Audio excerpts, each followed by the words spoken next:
ਵਾਹਿਗੁਰੂ ਸਾਹਿਬ ਜੀ।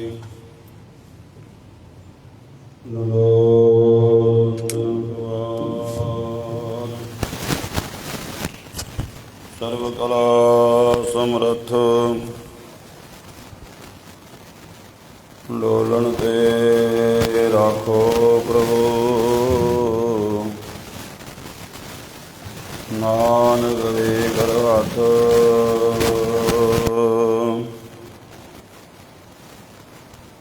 ਮੂਕ ਉਚਰੈ ਖਟ ਸਾਸੁਰ, ਪਿੰਗ ਗਿਰਨ ਚੜ ਜਾਏ। ਅੰਧ ਲਖੋ ਬਦਰੋ ਸੁਣੈ, ਜੋ ਕਾਲ ਕਿਰਪਾ ਕਰਾਏ। ਬੇਸ਼ੁਮਾਰ ਅਥਾਹ ਗਣਤ ਅਤੁਲੈ, ਜਿਉ ਬੁਲਾਵੋ ਤਿਉ ਨਾਨਕ ਦਾਸ ਬੋਲੇ। ਸਤਿਨਾਮ ਸ੍ਰੀ ਵਾਹਿਗੁਰੂ ਸਾਹਿਬ ਜੀ। ਸੋਰਠ ਮਹੱਲਾ ਨੌਵਾਂ। ਜੋ ਨਰ ਦੁਖ ਮੈਂ ਦੁਖ ਨਹੀਂ ਮਾਨੈ, ਸੁਖ ਸਨੇਹ ਅਰ ਭੈ ਨਹੀਂ ਜਾਂ ਕੈ। ਕੰਚਨ ਮਾਟੀ ਮਾਨੈ ਰਹਾਉ, ਨਹਿ ਨਿੰਦਿਆ ਨਹਿ ਉਸਤਤ ਜਾਂ ਕੈ। ਲੋਭ ਮੋਹ ਅਭਿਮਾਨਾ, ਹਰਿ ਸੋਗ ਤੇ ਰਹਿ ਨਿਆਰੋ। ਨਾਹੇ ਮਾਨ ਅਪਮਾਨਾ, ਆਸਾ ਮਨਸਾ ਸਗਲ ਤਿਆਗੈ। ਜਗ ਤੇ ਰਹਿ ਨਿਰਾਸਾ, ਕਾਮ ਕ੍ਰੋਧ ਜੇ ਪਰਸੈ ਨਾਹਿਨ। ਤੇ ਘਾਟ ਬ੍ਰਹਮ ਨਿਵਾਸਾ,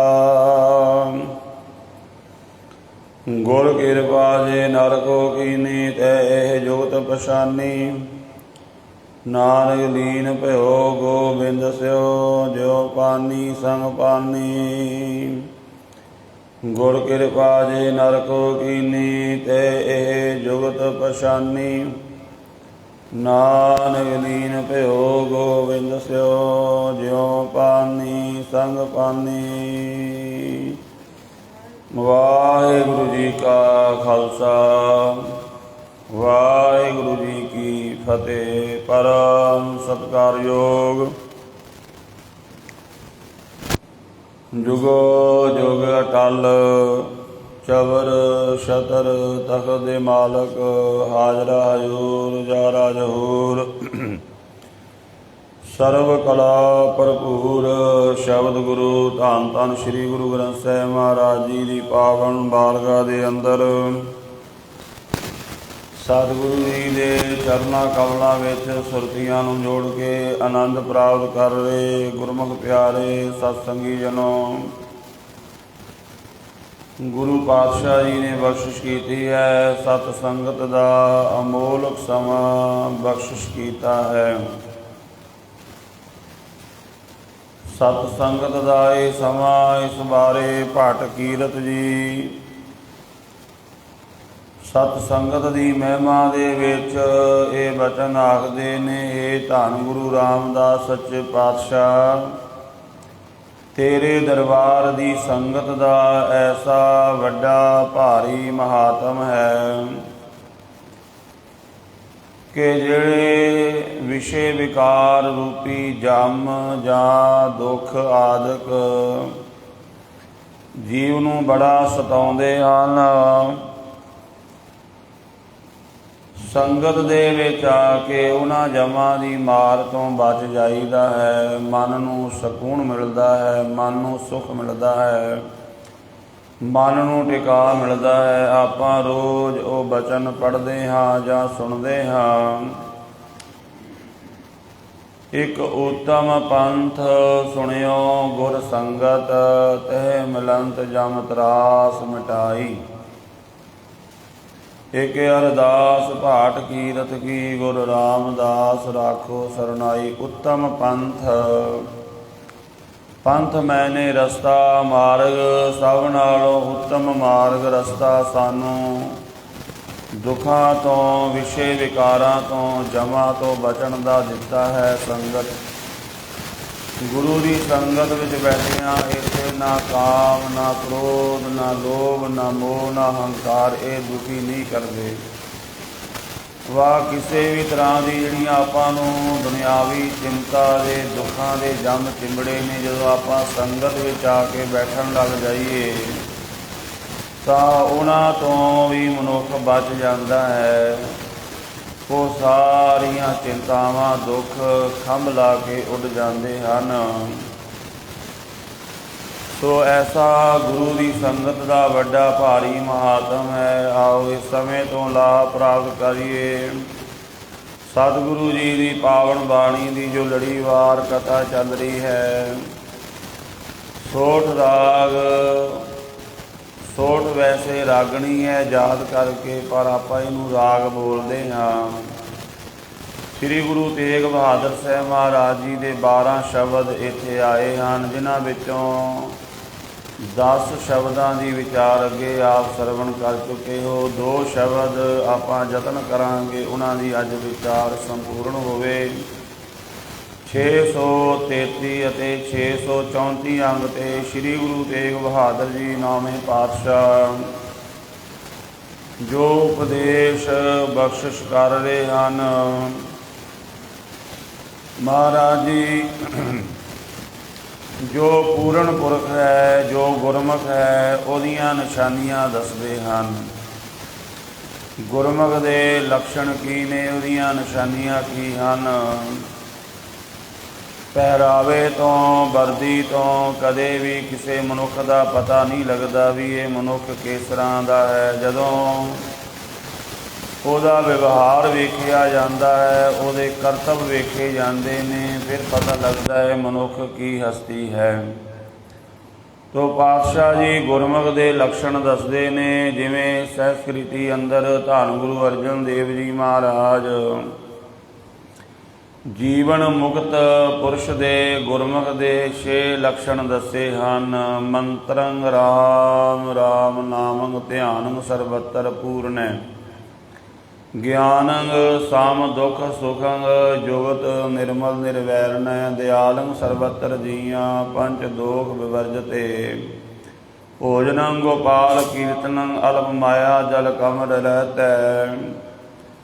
ਮਹਾਰਾਜ ਕਹਿੰਦੇ ਅੱਗੇ ਉਪਦੇਸੰ ਸਮ ਮਿੱਤਰ ਸਤਰੈ, ਭਗਵੰਤ ਭਗਤ ਭਾਵਨੀ, ਪਰ ਨਿੰਦਾ ਨੈ ਸਰੋਤ ਸਰਵਣੰ, ਆਪ ਤਿਆਗ ਸਗਲ ਰੇਣ ਕੈ, ਖਟ ਲਖਣ ਪੂਰਨ ਪੁਰਖੈ, ਨਾਨਕ ਨਾਮ ਸਾਧ ਸੁਭਜਨੈ।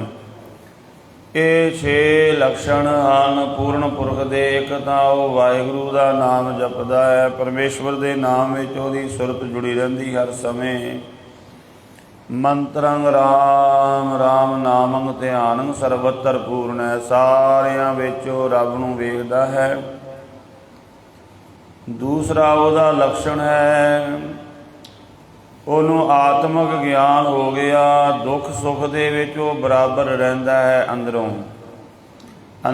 ਉਹਦਾ ਹਿਰਦਾ ਇੱਕ ਤਰ੍ਹਾਂ ਰਹਿੰਦਾ ਹੈ। ਆਮ ਆਪਣੀ ਅਵਸਥਾ ਕੀ ਹੈ, ਆਪਾਂ ਦੁੱਖ ਦੇ ਵਿੱਚ ਅੰਦਰੋਂ ਗਲਤਾਨ ਹੋ ਜਾਂਦੇ ਹਾਂ, ਨਗਾਰ ਵਿੱਚ ਚਲੇ ਜਾਂਦੇ ਹਾਂ, ਅਤੇ ਸੁੱਖ ਦੇ ਵਿੱਚ ਅੰਦਰੋਂ ਆਫਰ ਜਾਂਦੇ ਹਾਂ। ਸੁੱਖ ਦੇ ਵਿੱਚ ਮਨੁੱਖ ਅੰਦਰੋਂ ਪੂਰਾ ਹੰਕਾਰ ਨਾਲ ਭਰ ਜਾਂਦਾ ਹੈ। ਪੂਰਨ ਪੁਰਖ ਦਾ ਦੂਸਰਾ ਲੱਛਣ ਹੈ ਉਹਨੂੰ ਇਹ ਗਿਆਨ ਹੈ, ਦੁੱਖ ਸੁੱਖ ਦੇ ਵਿੱਚ ਉਹ ਬਰਾਬਰ ਰਹਿੰਦਾ ਹੈ। ਸੁੱਖ ਆਵੇ ਤੇ ਉਹ ਛਾਲਾ ਨਹੀਂ ਮਾਰਦਾ, ਦੁੱਖ ਆਵੇ ਤੇ ਰੋਣ ਨਹੀਂ ਲੱਗ ਜਾਂਦਾ।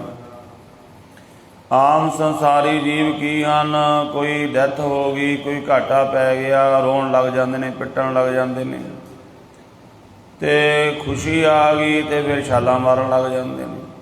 ਗੁਰਮੁਖ ਐਸੀ ਅਵਸਥਾ ਦਾ ਮਾਲਕ ਨਹੀਂ ਹੁੰਦਾ। ਗੁਰਮੁਖ ਸੁੱਖ ਦੇ ਵਿੱਚ ਵੀ ਉਹ ਆਨੰਦ ਨਾਲ ਬਾਣੀ ਪੜ੍ਹਦਾ ਹੈ, ਅਤੇ ਦੁੱਖ ਦੇ ਵਿੱਚ ਵੀ ਉਹ ਨਾਮ ਜਪਦਾ ਹੈ, ਸਿਮਰਨ ਕਰਦਾ ਹੈ, ਬਾਣੀ ਪੜ੍ਹਦਾ ਹੈ। ਸਾਰਿਆਂ ਜੀਵਾਂ 'ਤੇ ਉਹਦੀ ਦਇਆ ਬਰਾਬਰ ਹੁੰਦੀ ਹੈ। ਦਿਆਲੰ ਸਰਬਤਰ ਜੀਵਾਂ, ਦਿਆਲੰ ਸਰਬਤਰ ਜੀਆਂ ਪੰਚ ਦੋਖ ਵਿਵਰਜਤ ਹੈ।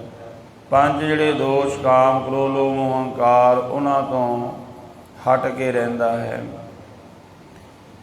ਭੋਜਨ ਗੋਪਾਲ ਕੀਰਤਨ, ਉਹਦਾ ਭੋਜਨ ਕੀ ਹੈ? ਵਾਹਿਗੁਰੂ ਦੀ ਸਿਫਤ ਸਲਾਹ ਕਰਨੀ। ਅਲਪ ਮਾਇਆ ਜਲ ਕਮਲ ਰਹਿਤਾ ਹੈ। ਮਾਇਆ ਵਿੱਚ ਰਹਿੰਦਾ ਹੋਇਆ, ਪਦਾਰਥਾਂ ਵਿੱਚ ਰਹਿੰਦਾ ਹੋਇਆ, ਕਾਰੋਬਾਰ ਕਰਦਾ ਹੋਇਆ, ਬੱਚਿਆਂ ਪਰਿਵਾਰ ਵਿੱਚ ਰਹਿੰਦਾ ਹੋਇਆ, ਉਹਨਾਂ ਤੋਂ ਨਿਰਲੇਪ ਹੁੰਦਾ ਹੈ।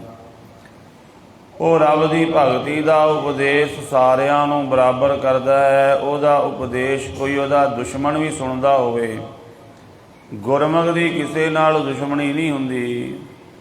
ਉਹਦੇ ਨਾਲ ਲੋਕ ਕਰਦੇ ਨੇ, ਦੁਸ਼ਮਣ ਵੀ ਉਹਦਾ ਵਚਨ ਮੰਨ ਲਏ ਭਲਾ ਹੋ ਜਾਂਦਾ ਹੈ। ਗੁਰਮੁਖ ਦਾ ਵਚਨ ਸਾਰਿਆਂ ਦਾ ਭਲਾ ਕਰਨ ਵਾਲਾ ਹੁੰਦਾ, ਸਾਰਿਆਂ ਨੂੰ ਬਰਾਬਰ ਉਪਦੇਸ਼ ਕਰਦਾ ਹੈ। ਵਾਹਿਗੁਰੂ ਦੀ ਭਗਤੀ ਕਰਨ ਦਾ, ਦੂਜਿਆਂ ਦੀ ਨਿੰਦਿਆ ਨਹੀਂ ਸੁਣਦਾ। ਉਪਦੇਸੰ ਸਮ ਮਿੱਤਰ ਸਤਰੈ, ਭਗਵੰਤ ਭਗਤ ਭਾਵਨੀ, ਪਰ ਨਿੰਦਾ ਨੈ ਸਰੋਤ ਸਰਵਣ, ਆਪ ਤਿਆਗ ਸਗਲ ਰੇਣ ਕੈ। ਨਿੰਦਿਆ ਨਹੀਂ ਕਿਸੇ ਦੀ ਸੁਣਦਾ, ਸਗੋਂ ਆਪਣਾ ਆਪ ਧਿਆ ਕੇ ਸਾਰਿਆਂ ਦੇ ਚਰਨਾਂ ਦੀ ਧੂੜ ਹੋ ਜਾਂਦਾ। ਇਹ 6 ਲੱਛਣ ਮਹਾਰਾਜ ਦੱਸਦੇ ਨੇ। ਸ੍ਰੀ ਗੁਰੂ ਤੇਗ ਬਹਾਦਰ ਮਹਾਰਾਜ ਜੀ ਵੀ ਇੱਥੇ ਗੁਰਮੁਖ ਦੇ ਲੱਛਣ ਦੱਸੇ ਨੇ। ਸਾਧੂ ਦੇ, ਗੁਰਮੁਖ ਦੇ, ਸੇਵਕ ਦੇ, ਜਨ ਦੇ, ਭਗਤੀ ਕਰਨ ਵਾਲੇ ਦੇ ਇਹ ਲੱਛਣ ਦੱਸੇ ਨੇ। ਸਾਹਿਬ ਸੱਚੇ ਪਾਤਸ਼ਾਹ ਬਖਸ਼ਿਸ਼ ਕਰ ਰਹੇ ਹਨ। ਸੋਠ ਮਹੱਲਾ ਨੌਵਾਂ। ਸੋਠ ਰਾਗ ਦੇ ਵਿੱਚ 9ਵੇਂ ਪਾਤਸ਼ਾਹ ਜੀ ਫਰਮਾਨ ਕਰ ਰਹੇ ਨੇ। ਜੋ ਨਰ ਦੁਖ ਮੈਂ ਦੁਖ ਨਹੀਂ ਮਾਨੈ, ਸੁਖ ਸਨੇਹ ਅਰ ਭੈ ਨਹੀਂ ਆਗੈ, ਕੰਚਨ ਮਾਟੀ ਮਾਨੈ ਰਹਾਉ। ਜੋ ਮਨੁੱਖ ਦੁੱਖ ਦੇ ਵਿੱਚ ਦੁੱਖ ਨਹੀਂ ਮੰਨਦਾ, ਭਾਵ ਦੁੱਖ ਨੂੰ ਦੁੱਖ ਕਰਕੇ ਮੰਨਦਾ ਹੀ ਨਹੀਂ ਹੈ। ਸੁਖ ਸਨੇਹ ਅਰ ਭੈ ਨਹੀਂ ਜਾਕੈ, ਜਿਹਦੇ ਮਨ ਵਿੱਚ ਸੁੱਖ ਦਾ ਕੋਈ ਮੋਹ ਨਹੀਂ ਹੈ ਵੀ ਇਹ ਸੁੱਖ ਮੇਰੇ ਕੋਲ ਹੈ ਤੇ ਚਲਾ ਜਾਵੇਗਾ, ਜਾਂ ਸੁੱਖ ਨੂੰ ਪ੍ਰਾਪਤ ਕਰਨ ਦੀ ਬੜੀ ਖਿੱਚ ਹੈ ਵੀ ਮੈਨੂੰ ਇਹ ਕੁਝ ਮਿਲ ਜਾਵੇ। ਮਹਾਰਾਜ ਕਹਿੰਦੇ ਕੰਚਨ ਮਾਟੀ, ਅਤੇ ਉਹਦੇ ਮਨ ਵਿੱਚ ਕਿਸੇ ਤਰ੍ਹਾਂ ਦਾ ਡਰ ਵੀ ਨਹੀਂ ਹੈ। ਸੁੱਖ ਸਨੇਹ ਅਰ ਭੈ ਨਹੀਂ ਜਾਕੈ, ਕਿਸੇ ਵੀ ਤਰ੍ਹਾਂ ਦਾ ਭੈ ਨਹੀਂ ਵੀ ਮੇਰੇ ਕੋਲੋਂ ਇਹ ਚੀਜ਼ ਚਲੀ ਜਾਵੇਗੀ, ਗਵਾਚ ਜਾਵੇਗੀ, ਜਾਂ ਇਹ ਜੀਵਨ ਹੀ ਚਲਾ ਜਾਵੇਗਾ। ਆਪਾਂ ਨੂੰ ਤੇ ਥੋੜ੍ਹਾ ਜਿਹਾ ਖਤਰਾ ਲੱਗੇ ਤੇ ਆਪਾਂ ਡਰਨ ਲੱਗ ਜਾਂਦੇ ਹਾਂ, ਕਿਤੇ ਮੈਂ ਮੁੱਕ ਹੀ ਨਾ ਜਾਵਾਂ, ਕਿਤੇ ਜੀਵਨ ਹੀ ਨਾ ਖਤਮ ਹੋ ਜਾਵੇ। ਗੁਰਮੁਖ ਦੇ ਅੰਦਰ ਕਿਸੇ ਵੀ ਤਰ੍ਹਾਂ ਦਾ ਡਰ ਭੈ ਨਹੀਂ ਹੈ। ਸ੍ਰੀ ਗੁਰੂ ਅਰਜਨ ਦੇਵ ਜੀ ਮਹਾਰਾਜ ਸੁਖਮਨੀ ਸਾਹਿਬ ਜੀ ਦੇ ਵਿੱਚ ਵੀ ਫਰਮਾਨ ਕਰਦੇ ਨੇ, ਗੁਰਮੁਖ ਦੀ ਅਵਸਥਾ ਜਿਹੜੀ ਹੈ ਕਿ ਉਹ ਇਹਨਾਂ ਚੀਜ਼ਾਂ ਤੋਂ ਨਿਰਲੇਪ ਹੁੰਦਾ ਹੈ। ਕੰਚਨ ਮਾਟੀ ਮਾਨੈ, ਸੋਨੇ ਨੂੰ ਤੇ ਮਿੱਟੀ ਨੂੰ ਬਰਾਬਰ ਮੰਨਦਾ ਹੈ, ਸੋਨੇ ਨੂੰ ਮਿੱਟੀ ਹੀ ਸਮਝਦਾ ਹੈ। ਸ੍ਰੀ ਸੁਖਮਨੀ ਸਾਹਿਬ ਜੀ ਦੇ ਵਿੱਚ ਮਹਾਰਾਜ ਵਚਨ ਕਰਦੇ ਨੇ, ਪ੍ਰਭ ਕੀ ਆਗਿਆ ਆਤਮ ਹਿਤਾਵੈ, ਜੀਵਨ ਮੁਕਤ ਸੋ ਕਹਾਵੈ, ਤੈਸਾ ਹਰਖ ਤੈਸਾ ਉਸ ਸੋਗ, ਸਦਾ ਆਨੰਦ ਤੈ ਨਹੀਂ ਵਿਯੋਗ, ਤੈਸਾ ਸਵਰਨ ਤੈਸੀ ਉਸ ਮਾਟੀ, ਤੈਸਾ ਅੰਮ੍ਰਿਤ ਤੈਸੀ ਬਿਖ ਕਾਟੀ, ਤੈਸਾ ਮਾਨ ਤੈਸਾ ਅਭਿਮਾਨ, ਤੈਸਾ ਰੰਗ ਤੈਸਾ ਰਾਜਾਨ, ਜੋ ਵਰਤਾਏ ਸਾਈ ਜੁਗਤ, ਨਾਨਕ ਉਹ ਪੁਰਖ ਕਹੀਐ ਜੀਵਨ ਮੁਕਤ। ਉਹਨੂੰ ਜੀਵਨ ਮੁਕਤ ਆਖਿਆ, ਗੁਰਮੁਖ ਆਖਿਆ ਗਿਆ ਹੈ। ਇਹ ਨਿਸ਼ਾਨੀਆਂ ਨੇ। ਪ੍ਰਭ ਕੀ ਆਗਿਆ ਆਤਮ ਹਿਤਾਵੈ, ਆਤਮ ਕਹਿੰਦੇ ਨੇ ਮਨ ਨੂੰ, ਬਾਣੀ ਵਿੱਚ ਆਤਮ ਮਨ ਨੂੰ ਵੀ ਆਖਿਆ ਗਿਆ ਹੈ। ਆਪਣੇ ਮਨ ਵਿੱਚ ਪਰਮਾਤਮਾ ਦੀ ਆਗਿਆ ਨੂੰ ਸਤ ਕਰਕੇ ਮੰਨਦਾ ਹੈ। ਪ੍ਰਭ ਕੀ ਆਗਿਆ ਆਤਮ ਹਿਤਾਵੈ, ਜੋ ਪਰਮਾਤਮਾ ਕਰ ਰਿਹਾ ਉਹਦੇ ਵਿੱਚ ਖੁਸ਼ ਹੈ, ਉਹਦੇ ਵਿੱਚ ਕੋਈ ਇਤਰਾਜ਼ ਨਹੀਂ, ਕੋਈ ਕਿਸੇ ਤਰ੍ਹਾਂ ਦਾ ਗਿਲਾ ਨਹੀਂ ਹੈ, ਕੋਈ ਸ਼ਿਕਵਾ ਨਹੀਂ ਹੈ। ਸ੍ਰੀ ਗੁਰੂ ਅਰਜਨ ਦੇਵ ਮਹਾਰਾਜ ਜੀ ਦਾ ਦਰਬਾਰ ਸਜਿਆ ਹੋਇਆ ਹੈ ਅੰਮ੍ਰਿਤਸਰ ਦੀ ਪਾਵਨ ਧਰਤੀ 'ਤੇ। ਸਿੱਖ ਸੰਗਤਾਂ ਆਉਂਦੀਆਂ ਹਨ, ਜਿਵੇਂ ਆਪਾਂ ਵੀ ਆਉਂਦੇ ਹਾਂ ਹਰ ਰੋਜ਼, ਅਤੇ ਸੰਗਤ ਦੇ ਵਿੱਚ ਗੁਰਮੁਖ ਸਭ ਤਰ੍ਹਾਂ ਦੇ ਜਗਿਆਸੂ ਹੁੰਦੇ ਹਨ। ਕੋਈ ਦੁੱਧ ਮੰਗਣ ਵਾਸਤੇ ਆਉਂਦਾ ਹੈ, ਕੋਈ ਪੁੱਤ ਮੰਗਣ ਵਾਸਤੇ ਆਉਂਦਾ ਹੈ, ਕੋਈ ਕਾਰੋਬਾਰ ਮੰਗਣ ਵਾਸਤੇ ਆਉਂਦਾ ਹੈ, ਕੋਈ ਆਪਣੀ ਦੇਹ ਦੀ ਅਰੋਗਤਾ ਵਾਸਤੇ ਆਉਂਦਾ ਹੈ, ਕੋਈ ਆਪਣੇ ਬੱਚਿਆਂ ਦੀ ਕਾਮਯਾਬੀ ਵਾਸਤੇ ਆਉਂਦਾ ਹੈ। ਪਹਿਲਾਂ ਵੀ ਇਹ ਹੁਣ ਵੀ ਹੈ, ਆਪਣਾ ਆਉਂਦੇ ਹਨ ਗੁਰ ਜਗਿਆਸੂ। ਆਉਣਾ ਚਾਹੀਦਾ ਹੈ। ਪ੍ਰਾਣ ਕੇ ਬਚਈਆ, ਦੂਧ ਪੂਤ ਕੇ ਦਵਈਆ, ਰੋਗ ਸੋਗ ਕੇ ਮਿਟਈਆ, ਕਿਦੋਂ ਮਾਨੀ ਮਹਾਮਾਨ ਹੋ। ਤੋ ਜਗਿਆਸੂ ਹੀ ਆਉਂਦੇ ਨੇ ਜਿਨ੍ਹਾਂ ਨੂੰ ਨਾਮ ਦੀ ਭੁੱਖ ਲੱਗਦੀ ਹੈ, ਬਾਣੀ ਦੀ ਭੁੱਖ ਲੱਗਦੀ ਹੈ, ਜਿਹੜੇ ਉਸ ਅਵਸਥਾ ਵਿੱਚ ਰਹਿੰਦੇ ਨੇ।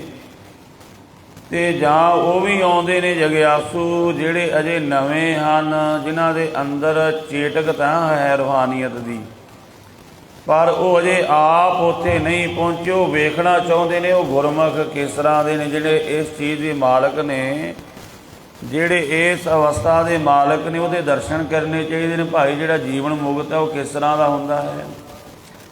ਇੱਕ ਗੁਰਮੁਖ ਨਾਮ ਦਾ ਸਿੱਖ, ਉਹਦਾ ਨਾਮ ਗੁਰਮੁਖ ਹੈ। ਉਹ ਗੁਰੂ ਅਰਜਨ ਦੇਵ ਮਹਾਰਾਜ ਜੀ ਦੇ ਚਰਨਾਂ ਵਿੱਚ ਬੇਨਤੀ ਕਰਦਾ, ਮਹਾਰਾਜ ਕਿਸੇ ਐਸੇ ਗੁਰਮੁਖ ਦੇ ਦਰਸ਼ਨ ਕਰਾਓ ਜਿਹੜਾ ਬਿਲਕੁਲ ਸੁੱਖ ਦੇ ਵਿੱਚ ਮੋਹ ਨਹੀਂ ਰੱਖਦਾ ਔਰ ਸੋਨੇ ਨੂੰ ਵੀ ਮਿੱਟੀ ਕਰਕੇ ਮੰਨਦਾ ਹੈ, ਹਰਖ ਸੋਗ ਤੋਂ ਉੱਪਰ ਹੈ। ਮਹਾਰਾਜ ਕਹਿੰਦੇ ਫਿਰ ਇੱਦਾਂ ਕਰੋ, ਤੁਸੀਂ ਗੁਜਰਾਤ ਦੀ ਧਰਤੀ 'ਤੇ ਜਾਓ। ਇੱਕ ਜਿਹੜਾ ਗੁਜਰਾਤ ਆਪਣੇ ਹਿੰਦੁਸਤਾਨ ਵਿੱਚ, ਇੱਕ ਜਿਹੜਾ ਹੁਣ ਪਾਕਿਸਤਾਨ ਬਣ ਗਿਆ, ਉੱਥੇ ਹੈ ਬਹੁਤ ਵੱਡਾ ਉਹ ਇਲਾਕਾ। ਸਤਿਗੁਰੂ ਗੁਰੂ ਅਰਜਨ ਦੇਵ ਮਹਾਰਾਜ ਜੀ ਦਾ ਹੁਕਮ ਮੰਨ ਕੇ ਉਹ ਜਾਂਦਾ। ਮਹਾਰਾਜ ਜੀ ਨਾਮ ਪਤਾ ਦੱਸ ਦਿੰਦੇ ਨੇ ਵੀ ਉੱਥੇ ਇੱਕ ਸਾਡਾ ਸਿੱਖ ਰਹਿੰਦਾ ਹੈ, ਭਾਈ ਭਿਖਾਰੀ। ਤਾਂ ਉਸ ਸਮੇਂ ਭਾਈ ਗੁਰਮੁਖ ਉਹਦੇ ਘਰ ਜਦੋਂ ਪਹੁੰਚਦਾ ਹੈ, ਇੱਕ ਕਹਿੰਦੇ ਉਹਦਾ ਬੱਚਾ ਨੌਜਵਾਨ, ਉਹਦਾ ਵਿਆਹ ਰੱਖਿਆ, ਬੜੀਆਂ ਖੁਸ਼ੀਆਂ ਹੋ ਰਹੀਆਂ ਨੇ। ਇਹ ਜਾ ਕੇ ਮਿਲਦਾ ਹੈ, ਮੈਨੂੰ ਮਹਾਰਾਜ ਜੀ ਨੇ ਤੁਹਾਡੇ ਕੋਲ ਭੇਜਿਆ ਹੈ, ਤੁਹਾਡੇ ਦਰਸ਼ਨ ਕਰਨ ਵਾਸਤੇ ਆਇਆ। ਹੁਣ ਜਿਹੜਾ ਭਾਈ ਭਿਖਾਰੀ ਹੈ ਉਹ ਵੀ ਤ੍ਰੈਕਾਲਦਰਸ਼ੀ ਗੁਰਮੁਖ ਬ੍ਰਹਮ ਗਿਆਨੀ ਹੈ, ਉਹ ਜਾਣਦਾ ਸਾਰੀ ਗੱਲ ਨੂੰ। ਕਹਿੰਦੇ ਕੋਈ ਗੱਲ ਨਹੀਂ ਭਾਈ, ਤੁਹਾਨੂੰ ਗੁਰੂ ਪਾਤਸ਼ਾਹ ਨੇ ਭੇਜਿਆ। ਉਹ ਬਿਲਕੁਲ ਨਿਮਾਣੇ ਸੇਵਕ ਦੀ ਤਰ੍ਹਾਂ ਬਣ ਕੇ ਸੇਵਾ ਕਰਦੇ ਨੇ, ਭਾਵੇਂ ਉਹ ਬ੍ਰਹਮ ਗਿਆਨ ਦੀ ਅਵਸਥਾ ਦੇ ਵਿੱਚ ਹਨ, ਪਰ ਉਹ ਇਸ ਤਰ੍ਹਾਂ ਜਿਵੇਂ ਵੀ ਇਹਨਾਂ ਨੂੰ ਕੁਝ ਪਤਾ ਹੀ ਨਹੀਂ ਹੁੰਦਾ। ਨਿਮਾਣੇ ਜੇ ਸੇਵਕ ਬਣ ਕੇ ਕਹਿੰਦੇ ਹਨ, ਅੰਨ ਪਾਣੀ ਛਕਾਇਆ, ਬੜੀ ਸੇਵਾ ਕੀਤੀ। ਘਰ ਦੇ ਵਿੱਚ ਭਾਈ ਭਿਖਾਰੀ ਦੇ ਉਹਨੇ ਇਹ ਵੀ ਵੇਖਿਆ ਕਿ ਜਿੱਥੇ ਵਿਆਹ ਦੀਆਂ ਸਮੱਗਰੀਆਂ ਹਾਜ਼ਰ ਨੇ, ਉੱਥੇ ਮਿਰਤਕ ਵਾਲੀ ਸਮੱਗਰੀ ਵੀ ਪਈ ਹੈ। ਪੁੱਛਣਾ ਕੀਤਾ ਵੀ ਇਹ ਕਿਉਂ ਲਿਆ ਕੇ ਰੱਖੀ ਹੈ। ਭਾਈ ਭਿਖਾਰੀ ਜੀ ਕਹਿੰਦੇ ਹਰ ਇੱਕ ਚੀਜ਼ ਦਾ ਸਮਾਂ ਹੁੰਦਾ, ਉਹ ਸਮੇਂ 'ਤੇ ਵਰਤੀ ਜਾਂਦੀ ਹੈ ਭਾਈ, ਜਦੋਂ ਵਰਤੀ ਜਾਏਗੀ ਪਤਾ ਲੱਗ ਜਾਵੇਗਾ। ਸੋ ਭਾਈ ਭਿਖਾਰੀ ਦੇ ਬੱਚੇ ਦਾ ਕਹਿੰਦੇ ਵਿਆਹ ਹੁੰਦਾ ਹੈ। ਜਦੋਂ ਰਾਤ ਵਾਪਸ ਆਉਂਦੇ ਨੇ, ਉਸੇ ਰਾਤ ਨੂੰ ਉਸ ਬੱਚੇ ਦੇ ਸੂਲ ਉੱਠਦਾ ਹੈ, ਚੜ੍ਹਾਈ ਕਰ ਜਾਂਦਾ ਉਹ ਬੱਚਾ। ਉਸੇ ਘਰ ਦੇ ਵਿੱਚ ਜਿੱਥੇ ਪਹਿਲਾਂ ਖੁਸ਼ੀਆਂ ਸੀ, ਹੁਣ ਗਮਗੀਨ ਮਾਹੌਲ ਬਣਿਆ ਹੋਇਆ ਹੈ। ਪਰ ਭਾਈ ਭਿਖਾਰੀ ਜੀ, ਉਹਦਾ ਪਰਿਵਾਰ ਬੜੇ ਅਡੋਲ ਹਨ, ਕਿਉਂਕਿ ਸਾਰਾ ਹੀ ਪਰਿਵਾਰ ਨਾਮ ਦੇ ਵਿੱਚ ਜੁੜਿਆ ਹੋਇਆ ਸੀ। ਤਾਂ ਉਸ ਸਮੇਂ ਉਹ ਜਦੋਂ ਸੰਸਕਾਰ ਵੀ ਹੋ ਗਿਆ ਤਾਂ ਉਹ ਗੁਰਮੁਖ ਪੁੱਛਦਾ ਹੈ ਵੀ ਮਹਾਰਾਜ ਭਾਈ ਭਿਖਾਰੀ ਜੀ, ਇਹ ਤੁਹਾਨੂੰ ਪਤਾ ਸੀ ਵੀ ਤੁਹਾਡੇ ਇਸ ਬੱਚੇ ਨੇ ਚੜ੍ਹਾਈ ਕਰ ਜਾਣਾ ਹੈ, ਇਹਦਾ ਵਿਆਹ ਕਿਉਂ ਕੀਤਾ ਤੁਸੀਂ? ਤੇ ਭਾਈ ਭਿਖਾਰੀ ਜੀ ਨੂੰ ਇੱਕ ਇਹ ਵੀ ਬਚਨ ਆਖਦਾ, ਜੇ ਤੁਹਾਨੂੰ ਪਤਾ ਸੀ ਇਹਨੇ ਚੜ੍ਹਾਈ ਕਰ ਜਾਣਾ ਤੇ ਗੁਰੂ ਮਹਾਰਾਜ ਜੀ ਕੋਲ ਅਰਦਾਸ ਕਰਕੇ ਇਹਦੀ ਉਮਰ ਵੱਡੀ ਕਰ ਲੈਣੀ ਸੀ। ਸਤਿਗੁਰ ਮੇਰਾ ਮਾਰਜ ਵੱਲ ਹੈ, ਸਤਿਗੁਰ ਮੇਰਾ ਸਰਬ ਪ੍ਰਤਪਾਲੈ। ਤਾਂ ਭਾਈ ਭਿਖਾਰੀ ਜੀ ਕਹਿੰਦੇ ਗੁਰਮੁਖਾ, ਇਹ ਗੁਰੂ ਦਾ ਹੁਕਮ ਹੈ, ਇਸੇ ਤਰ੍ਹਾਂ ਹੀ ਹੋਣਾ ਸੀ, ਇਹ ਵਿਧੀ ਬਣੀ ਹੋਈ ਸੀ, ਇਹ ਸਾਰਾ ਸੰਜੋਗ ਇਸੇ ਤਰ੍ਹਾਂ ਸੀ।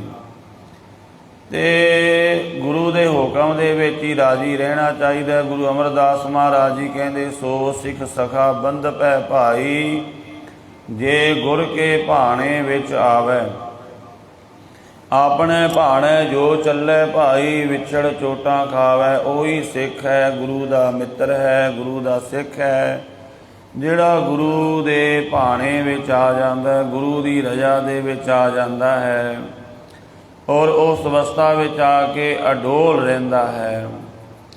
ਸ਼੍ਰੀ ਗੁਰੂ ਤੇਗ ਬਹਾਦਰ ਮਹਾਰਾਜ ਜੀ ਕਹਿੰਦੇ, ਜੋ ਨਾਲ ਦੁੱਖ ਮੈਂ ਦੁੱਖ ਨਹੀਂ ਮਾਨੈ, ਸੁਖ ਸਨੇਹ ਅਰ ਭੈ ਨਹੀਂ ਜਾ ਕੈ, ਕੰਚਨ ਮਾਟੀ ਮਾਨੈ।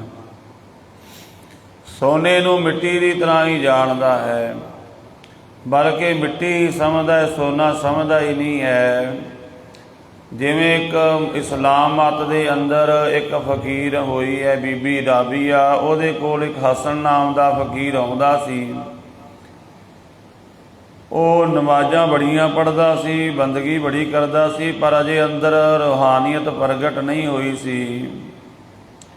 ਇੱਕ ਸਮੇਂ ਕੋਈ ਸ਼ਾਹੂਕਾਰ ਆਇਆ ਤੇ ਉਹਨੇ ਸੋਨੇ ਦੀਆਂ ਮੋਹਰਾਂ ਜਿੱਥੇ ਰਾਬੀਏ ਦੇ ਅੱਗੇ ਮੱਥਾ ਟੇਕਿਆ, ਉੱਥੇ ਉਸ ਹਸਨ ਫਕੀਰ ਦੇ ਅੱਗੇ ਵੀ ਮੋਹਰਾਂ ਰੱਖੀਆਂ। ਤਾਂ ਹਸਨ ਨੇ ਉੱਚੀ ਉੱਚੀ ਰੋਲਾ ਪਾਉਣਾ ਸ਼ੁਰੂ ਕਰਤਾ, ਇਹ ਚੁੱਕ ਲੈ, ਸੋਨਾ ਮੇਰੇ ਵਾਸਤੇ ਸੋਨਾ ਨਹੀਂ, ਮੇਰੇ ਵਾਸਤੇ ਤਾਂ ਮਿੱਟੀ ਹੈ। ਭਗਤਣੀ ਜਿਹੜੀ ਰਾਬੀ ਹੈ ਉਹਦੇ ਅੱਗੇ ਵੀ ਪਈਆਂ ਨੇ, ਪਰ ਉਹ ਬੋਲੀ ਨਹੀਂ ਹੈ, ਅਡੋਲ ਬੈਠੀ ਹੈ ਆਪਣੇ ਇੱਕ ਰਸ ਦੇ ਵਿੱਚ। ਤੇ ਕਹਿਣ ਲੱਗਾ, ਸ਼ਾਹੂਕਾਰ ਨੂੰ ਚੁੱਕ ਲੈ ਜਾਓ, ਮੇਰੇ ਵਾਸਤੇ ਮਿੱਟੀ ਨੇ, ਮੈਂ ਇਹਨਾਂ ਨੂੰ ਹੱਥ ਨਹੀਂ ਲਾਉਂਦਾ।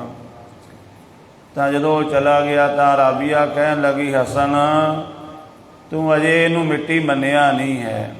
ਜੇ ਮਿੱਟੀ ਮੰਨਿਆ ਹੁੰਦਾ ਤੈਨੂੰ ਕਹਿਣ ਦੀ ਲੋੜ ਹੀ ਨਹੀਂ ਸੀ, ਤੇਰੇ ਸਾਹਮਣੇ ਮਿੱਟੀ ਪਈ ਤੇ ਮਿੱਟੀ ਦਾ ਰੌਲਾ ਕਾਹਦਾ ਪਾਉਣਾ ਹੈ। ਸੋ ਉਸ ਤਰ੍ਹਾਂ ਦੇ ਗੁਰਮੁਖ, ਜਿਵੇਂ ਉਹ ਰਾਬੀਆ ਭਗਤਣੀ ਹੋਈ, ਬੜੀ ਪਹੁੰਚੀ ਹੋਈ ਬੰਦਗੀ ਦੇ ਵਿੱਚ, ਉਸ ਤਰ੍ਹਾਂ ਦੇ ਗੁਰਮੁਖਾਂ ਦੀ ਮਹਾਰਾਜ ਗੱਲ ਕਰਦੇ ਨੇ ਜਿਹੜੇ ਰੱਬ ਵਿੱਚ ਲੀਨ ਹੋਏ ਨੇ। ਉਹ ਕਿਸੇ ਧਰਮ ਵਿੱਚ ਵੀ ਹੋ ਸਕਦੇ ਨੇ। ਜਿਹੜਾ ਰੱਬ ਦੀ ਬੰਦਗੀ ਕਰਦਾ ਹੈ, ਰੱਬ ਵਿੱਚ ਭੇਦ ਹੋਇਆ ਹੈ, ਉਹ ਕੋਈ ਸਨਾਤਨ ਧਰਮ ਵਿੱਚ ਵੀ ਹੋ ਸਕਦਾ ਹੈ, ਕੋਈ ਬੋਧੀ ਵੀ ਹੋ ਸਕਦਾ ਹੈ, ਇਸਲਾਮ ਮਤ ਵਿੱਚ ਵੀ ਹੋ ਸਕਦਾ ਹੈ। ਮਹਾਰਾਜ ਨੇ ਇੱਥੇ ਕਿਸੇ ਦਾ ਨਾਂ ਨਹੀਂ ਲਿਆ ਵੀ ਉਹ ਸਿੱਖ ਜਾਂ ਉਹ ਕਿਹੜੇ ਧਰਮ ਦਾ ਹੈ, ਉਹ ਕਿਸੇ ਵੀ ਧਰਮ ਦਾ ਹੈ। ਜੋ ਨਰ ਦੁੱਖ ਮੈਂ ਦੁੱਖ ਨਹੀਂ ਮਾਨੈ, ਸੁਖ ਸਨੇਹ ਅਰ ਭੈ ਨਹੀਂ ਜਾ ਕੈ, ਕੰਚਨ ਮਾਟੀ ਮਾਨੈ। ਉਹ ਅਵਸਥਾ ਆ ਜਾਂਦੀ ਹੈ ਜਿੱਥੇ ਉਹਦੇ ਵਾਸਤੇ ਸਾਰਾ ਕੁਝ ਸਮ ਹੋ ਜਾਂਦਾ ਹੈ, ਬਰਾਬਰ ਹੋ ਜਾਂਦਾ ਹੈ। ਰਹਾਉ ਵਿਸ਼ਰਾਮ ਦੇ ਕੇ ਮਹਾਰਾਜ ਕਹਿੰਦੇ, ਨੈ ਨਿੰਦਿਆ ਨੈ ਉਸਤਤ ਜਾ ਕੇ ਲੋਭ ਮੋਹ ਅਭਿਮਾਨਾ। ਉਹਦੇ ਅੰਦਰ ਨਿੰਦਿਆ ਨਹੀਂ ਰਹਿ ਜਾਂਦੀ, ਉਹ ਕਿਸੇ ਨੂੰ ਵੀ ਨਿੰਦਦਾ ਨਹੀਂ ਹੈ, ਨਾ ਕਿਸੇ ਦੀ ਝੂਠੀ ਖੁਸ਼ਾਮਦ ਕਰਦਾ ਹੈ। ਵੈਸੇ ਸਾਡਾ ਪ੍ਰਚਾਰਕਾਂ ਦਾ ਇਹ ਸੁਭਾਅ ਹੁੰਦਾ ਹੈ ਆਮ ਕਰਕੇ, ਜਾਂ ਗ੍ਰੰਥੀ ਸਿੰਘਾਂ ਦਾ, ਵੀ ਜਿਹਨੇ ਜ਼ਿਆਦਾ ਕੋਈ ਮਾਇਆ ਦੇਤੀ ਉਹਦੇ ਬੜੇ ਸੋਹਲੇ ਗਾਉਣ ਲੱਗ ਜਾਂਦੇ ਹਨ। ਇਹ ਗੁਰਮੁਖਾਂ ਵਾਲੀ ਅਵਸਥਾ ਨਹੀਂ ਹੈ। ਮਹਾਰਾਜ ਕਹਿੰਦੇ ਝੂਠੀ ਖੁਸ਼ਾਮਦ ਨਹੀਂ ਕਰਦਾ। ਗੁਰਮੁਖ ਦੀ ਨਿਸ਼ਾਨੀ ਕੀ ਹੈ? ਉਹ ਰੱਬ ਦੀ ਹੀ ਵਡਿਆਈ ਕਰਦਾ ਹੈ, ਪਰਮਾਤਮਾ ਦੀ ਸਿਫਤ ਕਰਦਾ ਹੈ, ਤੇ ਕਿਸੇ ਦੀ ਐਵੇਂ ਹੀ ਨਿੰਦਿਆ ਵੀ ਨਹੀਂ ਕਰਦਾ। ਨਾ ਉਹਦੇ ਮਨ ਵਿੱਚ ਲੋਭ ਦਾ ਅਸਰ ਹੁੰਦਾ, ਨਾ ਦੁਨੀਆ ਦਾ ਮੋਹ, ਨਾ ਹੰਕਾਰ। ਹਰਖ ਸੋਗ ਤੇ ਰਹਿ ਨਿਆਰੋ, ਨਾਏ ਮਾਨ ਅਪਮਾਨਾ। ਹਰਖ ਸੋਗ ਤੇ ਰਹਿ ਨਿਆਰੋ, ਹਰਖ ਤੇ ਸੋਗ ਖੁਸ਼ੀ ਤੇ ਗਮੀ ਤੋਂ ਨਿਆਰਾ ਹੁੰਦਾ ਹੈ। ਨਾਹੇ ਮਾਨ ਅਪਮਾਨਾ, ਨਾ ਹੀ ਉਹਨੂੰ ਮਾਨ ਦੀ ਭੁੱਖ ਹੁੰਦੀ ਹੈ ਵੀ ਕੋਈ ਮੇਰੀ ਵਡਿਆਈ ਕਰੇ। ਕਈ ਵਾਰ ਐਸਾ ਹੁੰਦਾ ਹੈ, ਸਾਡਾ ਪ੍ਰਚਾਰਕਾਂ ਦਾ ਜਿਹੜਾ ਉਹ ਇੱਕ ਮਹਿਕਮਾ ਹੈ ਵੀ ਆਪਾਂ ਜੇ ਹੁਣ ਕਥਾ ਕੀਤੀ ਤੇ ਬਾਹਰ ਨਿਕਲ ਕੇ ਕੰਨਾਂ ਨੂੰ, ਜੇ ਤਾਂ ਸਾਡੇ ਅੰਦਰ ਇਹ ਹੈ ਨਾ ਚੀਜ਼, ਤੇ ਸੁਣਨਾ ਚਾਹਾਂਗੇ ਭਾਈ ਸਾਹਿਬ ਤੁਸੀਂ ਕਥਾ ਬੜੀ ਵਧੀਆ ਕੀਤੀ ਹੈ। ਜੇ ਚੀਜ਼ ਦੀ ਅੰਦਰ ਭੁੱਖ ਹੈ ਨਾ ਮਾਣ ਦੀ, ਵਡਿਆਈ ਦੀ, ਤੇ ਸੁਣਨਾ ਚਾਹਾਂਗੇ ਤੁਸੀਂ ਕੀਰਤਨ ਬੜਾ ਵਧੀਆ ਕੀਤਾ ਹੈ, ਤੁਸੀਂ ਸੇਵਾ ਬਹੁਤ ਕੀਤੀ ਹੈ। ਇਹ ਭੁੱਖ ਹੁੰਦੀ ਹੈ। ਮਹਾਰਾਜ ਕਹਿੰਦੇ ਗੁਰਮੁਖ ਦੇ ਅੰਦਰ ਇਹ ਭੁੱਖ ਨਹੀਂ ਹੁੰਦੀ ਕੋਈ ਉਹਦਾ ਮਾਣ ਕਰੇ, ਉਹਦਾ ਸਤਿਕਾਰ ਕਰੇ। ਉਹ ਆਪਣੇ ਰੱਬ ਦੇ ਵਿੱਚ ਸੁਰਤ ਜੋੜ ਕੇ ਰੱਖਦਾ ਹੈ, ਨਾਹੇ ਮਾਨ ਅਪਮਾਨਾ। ਤੇ ਕੋਈ ਮਾੜਾ ਵੀ ਕਹਿ ਦੇ ਉਹਦਾ ਵੀ ਉਹ ਬੁਰਾ ਨਹੀਂ ਮਨਾਉਂਦਾ, ਕਿਉਂਕਿ ਉਹ ਇਸ ਤਰ੍ਹਾਂ ਸਮਝਦਾ ਹੈ ਜਿਵੇਂ ਇੱਕ ਪਸ਼ੂ ਤੁਹਾਨੂੰ ਮਾਰਨ ਵਾਸਤੇ ਆਵੇ, ਤੁਹਾਨੂੰ ਮਾਰੇ, ਜਾਂ ਕੁੱਤਾ ਤੁਹਾਨੂੰ ਰਸਤੇ ਵਿੱਚ ਜਾਂਦਿਆਂ ਭੌਂਕੇ ਤੇ ਤੁਸੀਂ ਕੀ ਆਖਦੇ ਹੋ, ਕੁੱਤਾ ਛੱਡੋ ਪਰਾਂ। ਉਹਦੇ ਨਾਲ ਵੈਰ ਤੇ ਨਹੀਂ ਨਾ ਮਨ ਵਿੱਚ ਰੱਖਦੇ, ਕਿਉਂਕਿ ਵੀ ਇਹ ਕੁੱਤਾ ਮੈਨੂੰ ਭੌਂਕਿਆ ਸੀ ਜਾਂ ਭੌਂਕਦਾ ਹੈ ਵੀ ਇਹ ਨਾਲ ਵੈਰ ਕਰਨਾ ਹੈ। ਉਹ ਆਪਾਂ ਨੂੰ ਪਤਾ ਵੀ ਇਹ ਕੁੱਤਾ ਇਹਨੇ ਭੌਂਕਣਾ ਹੈ, ਇਹ ਪਸ਼ੂ ਇਹਨੇ ਮਾਰਨਾ, ਇਹਦਾ ਸੁਭਾਅ। ਇਸੇ ਤਰ੍ਹਾਂ ਗੁਰਮੁਖ ਨੂੰ ਜੇ ਕੋਈ ਮਾੜਾ ਬੋਲਦਾ, ਉਹ ਕਹਿੰਦਾ, ਉਹਨੂੰ ਪਤਾ ਹੁੰਦਾ ਵੀ ਇਹ ਇਸੇ ਤਰ੍ਹਾਂ ਦਾ, ਕਹਿੰਦਾ ਛੱਡੋ ਪਰਾਂ, ਇਹਦਾ ਸੁਭਾਅ ਇਸੇ ਤਰ੍ਹਾਂ ਦਾ, ਇਹਨੇ ਇਸੇ ਤਰ੍ਹਾਂ ਰਹਿਣਾ। ਕਿਉਂਕਿ ਜਿਹੜੀ ਸੂਲ ਹੈ ਉਹਨੇ ਚੁਭਣਾ ਹੀ ਚੁਭਣਾ, ਉਹਨੇ ਦੁੱਖ ਹੀ ਦੇਣਾ ਹੈ, ਉਹਦੇ ਤੋਂ ਬਚ ਕੇ ਰਹਿਣਾ ਹੈ। ਮਹਾਰਾਜ ਕਹਿੰਦੇ ਆਸਾ ਮਨਸਾ ਸਗਲ ਤਿਆਗੈ, ਜਗ ਤੇ ਰਹਿ ਨਿਰਾਸਾ। ਉਹ ਵਿਅਰਥ ਦੀਆਂ ਆਸਾਂ ਨਹੀਂ ਕਰਦਾ ਕਿਸੇ ਤੋਂ। ਤੇ ਮਹਾਰਾਜ ਕਹਿੰਦੇ ਮਨਸਾ ਮੈਨੇ ਕਹਿੰਦੇ ਨੇ ਬੁੱਧੀ, ਉਸ ਬੁੱਧੀ ਦਾ ਵੀ ਤਿਆਗ ਕਰ ਦਿੰਦਾ ਜਿਹੜੀ ਬੁੱਧੀ ਸੰਸਾਰ ਨੂੰ ਪਕੜਨਾ ਚਾਹੁੰਦੀ ਹੈ। ਆਸਾ ਮਨਸਾ ਸਗਲ ਤਿਆਗੈ, ਸਾਰੀਆਂ ਆਸ਼ਾਵਾਂ। ਕਿਸੇ ਬੰਦੇ ਦੀ ਆਪਾਂ ਓਟ ਤੱਕੀਏ ਵੀ ਸਾਨੂੰ ਕੁਝ ਦੇਵੇਗਾ, ਮਹਾਰਾਜ ਕਹਿੰਦੇ ਨਹੀਂ, ਤੂੰ ਉਸ ਦਾਤੇ ਦੇ ਨਾਲ ਜੁੜ। ਦੱਦਾ ਦਾਤਾ ਏਕ ਹੈ, ਸਭ ਕੋ ਦੇਵਨਹਾਰ, ਦੇਂਦੇ ਟੋਟ ਨਾ ਆਵੀ, ਅਗਣਤ ਭਰੇ ਭੰਡਾਰ। ਜਿੰਨਾ ਆਪਾਂ ਬੰਦਿਆਂ ਦੀ ਓਟ ਤੱਕਾਂਗੇ, ਉਹਨਾਂ ਦੀ ਖੁਸ਼ਾਮਦ ਕਰਾਂਗੇ, ਉਹਦੇ ਨਾਲੋਂ ਚੰਗਾ ਹੈ ਵੀ ਬਾਣੀ ਪੜ੍ਹ ਲਿਆ ਕਰੀਏ, ਨਾਮ ਜਪ ਲਿਆ ਕਰੀਏ। ਤੇ ਮਹਾਰਾਜ ਕਹਿੰਦੇ ਗੁਰਮੁਖ ਜਗ ਤੋਂ ਨਿਰਾਸ਼ ਰਹਿੰਦਾ, ਭਾਵ ਉਹ ਜਗ ਦੀ ਕਿਸੇ ਵੀ ਤਰ੍ਹਾਂ ਦੀ ਆਸ ਨਹੀਂ ਰੱਖਦਾ। ਕਾਮ ਕ੍ਰੋਧੇ ਪਰਸੈ ਨਾਇ, ਤੇ ਕੜ ਬ੍ਰਹਮ ਨਿਵਾਸਾ। ਉਸ ਗੁਰਮੁਖ ਦੇ ਹਿਰਦੇ ਵਿੱਚ ਕਾਮ ਕ੍ਰੋਧ ਆਦਿਕ ਇਹ ਸਪਰਸ਼ ਵੀ ਨਹੀਂ ਕਰਦੇ। ਜਿੱਥੇ ਇਹ ਅਵਸਥਾ ਆ ਗਈ ਉੱਥੇ ਬ੍ਰਹਮ ਦਾ ਨਿਵਾਸ ਹੋ ਜਾਂਦਾ ਹੈ, ਵਾਹਿਗੁਰੂ ਬ੍ਰਹਮ ਪ੍ਰਗਟ ਹੋ ਜਾਂਦਾ ਹੈ। ਗੁਰ ਕਿਰਪਾ ਜੇ ਨਰ ਕੋ ਕੀਨੀ, ਤੇ ਜੁਗਤ ਪਛਾਨੀ। ਇਹ ਅਵਸਥਾ, ਇਹਦੀ ਪਛਾਣ ਕਿਹਨੂੰ ਹੁੰਦੀ ਹੈ? ਜਿਹਦੇ ਤੇ ਗੁਰੂ ਦੀ ਕਿਰਪਾ ਹੋ ਜਾਂਦੀ ਹੈ। ਤੇ ਗੁਰੂ ਦੀ ਕਿਰਪਾ ਹੁੰਦੀ ਜਦੋਂ ਆਪਾਂ ਗੁਰੂ ਦਾ ਬਚਨ ਮੰਨ ਕੇ ਨਾਮ ਬਾਣੀ ਦਾ ਅਭਿਆਸ ਕਰਾਂਗੇ। ਮਹਾਰਾਜ ਕਹਿੰਦੇ ਉਹਨੂੰ ਇਹ ਅਵਸਥਾ ਪ੍ਰਾਪਤ ਹੋ ਜਾਂਦੀ ਹੈ। ਉਹਦੀ ਇਹ ਅਵਸਥਾ ਅੱਗੇ ਬਣਦੀ, ਨਾਨਕ ਲੀਨ ਭਇਓ ਗੋਬਿੰਦ ਸਿਓ, ਜਿਉਂ ਪਾਣੀ ਸੰਗ ਪਾਣੀ। ਜਿਵੇਂ ਪਾਣੀ ਦੀ ਬੂੰਦ ਪਾਣੀ ਵਿੱਚ ਮਿਲ ਕੇ ਪਾਣੀ ਹੋ ਗਈ, ਇੱਕ ਰੂਪ ਹੋ ਗਈ, ਉਹਨੂੰ ਬਾਅਦ ਵਿੱਚ ਆਪਾਂ ਜੁਦਾ ਨਹੀਂ ਕਰ ਸਕਦੇ। ਜਿਹੜੀ ਪਾਣੀ ਦੀ ਬੂੰਦ ਹੁਣੇ ਸਮੁੰਦਰ ਵਿੱਚ ਗਿਰੀ ਹੈ, ਲੱਖਾਂ ਯਤਨ ਕਰਕੇ ਵੀ ਅਜੇ ਤੱਕ ਸਾਇੰਸ ਵੀ ਇਹ ਕੋਈ ਜਿਹੜੀ ਹੈ ਤਕਨੀਕ ਪੈਦਾ ਨਹੀਂ ਕਰ ਸਕੀ ਵੀ ਪਾਣੀ ਦੀ ਉਸ ਬੂੰਦ ਨੂੰ ਬਾਹਰ ਕੱਢਿਆ ਜਾਵੇ, ਵੱਖਰਾ ਕੀਤਾ ਜਾਵੇ ਵੀ ਇਹੀ ਬੂੰਦ ਗਿਰੀ ਸੀ। ਇਸੇ ਤਰ੍ਹਾਂ ਗੁਰਮੁਖ ਵਾਹਿਗੁਰੂ ਦੇ ਵਿੱਚ ਜਿਉਂ ਜਲ ਮੈਂ ਜਲ ਆਏ ਖਟਾਨਾ, ਤਿਉਂ ਜੋਤੀ ਸੰਗ ਜੋਤ ਸਮਾਨਾ। ਮਿਟ ਗਏ ਗਵਨ ਪਾਏ ਵਿਸ਼ਰਾਮ, ਨਾਨਕ ਪ੍ਰਭ ਕੈ ਸਦ ਕੁਰਬਾਨ। ਨਾਨਕ ਲੀਨ ਭਇਓ ਗੋਬਿੰਦ ਸਿਉ, ਜਿਉਂ ਪਾਣੀ ਸੰਗ ਪਾਣੀ। ਇਹਨੂੰ ਉਚਾਰਨ ਇਸੇ ਤਰ੍ਹਾਂ ਕਰਨਾ ਜਿਹੜੀਆਂ ਸੰਗਤਾਂ ਸਹਿਜ ਪਾਠ ਕਰਦੀਆਂ ਨੇ। ਪਾਣੀ ਨਹੀਂ ਬੋਲਣਾ, ਨਾਣੇ ਨਾਲ ਨਹੀਂ ਬੋਲਣਾ, ਦੋਵੇਂ ਵਾਰੀ ਇੱਥੇ ਨੰਨੇ ਨਾਲ ਆਇਆ ਹੈ। ਜਿਉਂ ਪਾਣੀ ਸੰਗ ਪਾਣੀ, ਪਾਣੀ ਨਹੀਂ, ਕਿਉਂਕਿ ਜੋ ਮਹਾਰਾਜ ਨੇ ਅੱਖਰ ਲਿਖੇ ਨੇ ਉਹੀ ਉਸੇ ਤਰ੍ਹਾਂ ਉਚਾਰਨ ਕਰਨੇ ਨੇ। ਧੰਨ ਗੁਰੂ ਤੇਗ ਬਹਾਦਰ ਮਹਾਰਾਜ ਨੌਵੇਂ ਪਾਤਸ਼ਾਹ ਜੀ ਕਿਰਪਾ ਕਰਨ, ਸਤਿਗੁਰੂ ਦੇ ਅੰਮ੍ਰਿਤ ਬਚਨਾਂ ਨੂੰ ਕਮਾ ਸਕੀਏ। ਸਤਿਗੁਰੂ ਦੀ ਅਗਾਧ ਬੋਧ ਬਾਣੀ ਦੀਆਂ ਵਿਚਾਰਾਂ ਕਰਦਿਆਂ ਹੋਈਆਂ ਭੁੱਲਾਂ ਦੀ ਖਿਮਾ ਕਰਨੀ। ਵਾਹਿਗੁਰੂ ਜੀ ਕਾ ਖਾਲਸਾ, ਵਾਹਿਗੁਰੂ ਜੀ ਕੀ ਫਤਿਹ।